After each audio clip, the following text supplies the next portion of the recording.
ജയമോഹൻ്റെ വീട് അറിയാവാ? കുറച്ച് കാശ് തരാനുണ്ട്. എൻ്റെ വീട് തിരക്കി വന്ന ഇവിടെ കണ്ടാണെന്ന് പറഞ്ഞായിരുന്നു.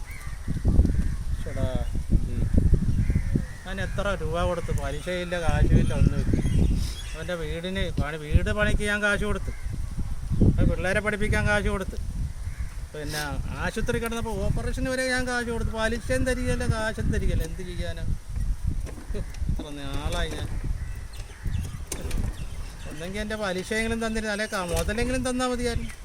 ഒന്നും തരുന്നില്ല. ജയമോഹൻ്റെ വീട് അറിയാവാ?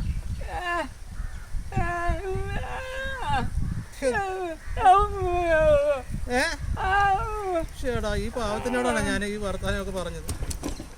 ചെവിയും കേൾക്കാൻ പാടില്ല. വെറുതെ വാക്കിൽ വെള്ളം പറ്റി വെറുതെ.